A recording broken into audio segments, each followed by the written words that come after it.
1962, Mr. Fuller presented a particularly audacious proposal for the geoscope. It was a 200-foot diameter geodesic sphere to be sighted suspended over the East River in New York City in full view of the United Nations. It was a big idea for sure, and it was one that he felt could truly inform and deeply affect the decision-making of this body through animations of global data, trends, and other information regarding the globe on this sphere. And today, 45 years later, we clearly have no less need for this kind of clarity and perspective. But what we do have is improved technology. Today, we don't need 1 million light bulbs to create a spherical display. We can use LEDs. LEDs are smaller, they're cheaper, they're longer lasting, they're more efficient. Most importantly for this, they're faster. And this speed, combined with today's high-performance microcontrollers, allow us to actually simulate, in this piece, over 17,000 LEDs using just 64. And the way this happens is through the phenomenon of persistence of vision. That as this ring rotates at about 1,700 RPM, that's 28 times per second, the equator speed is actually about 60 miles per hour.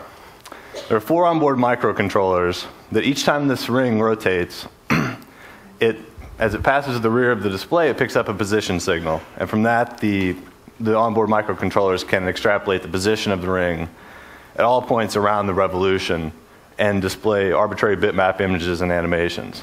But this is really just the beginning. In addition to higher resolution versions of this display, my father and I are working on a new patent pending design for a fully volumetric display using the same phenomenon. And it achieves this by rotating LEDs about 2 axes. So as you can see here, this is an 11-inch diameter circuit board. These blocks represent LEDs. And so you can see that as this disk rotates about this axis, it will create a disk of light that we can control. That's nothing new. That's a propeller clock. That's the rims that you can buy for your car. But what is new is that when we rotate this disk about this axis, now this disk of light actually becomes a sphere of light. And so we can control that with microcontrollers and create a fully volumetric 3-dimensional display with just 256 LEDs.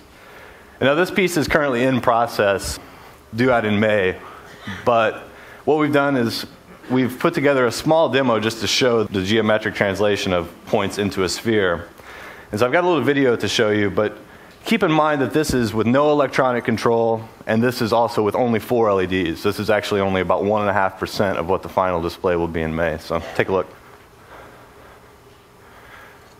And here you can see it's rotating about the vertical axis only, creating circles.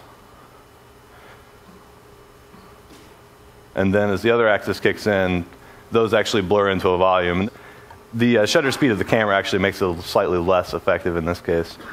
But this piece is due out in May. It'll be on display at the Interactive Telecommunications Spring Show in Greenwich Village, New York City.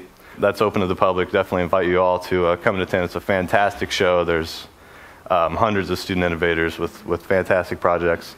This piece actually will be on display down in the Sierra Simulcast Lounge in the breaks between now and the end of the show. So I'd love to talk to you all and invite you to come down and take a closer look. It's an honor to be here. Thanks very much.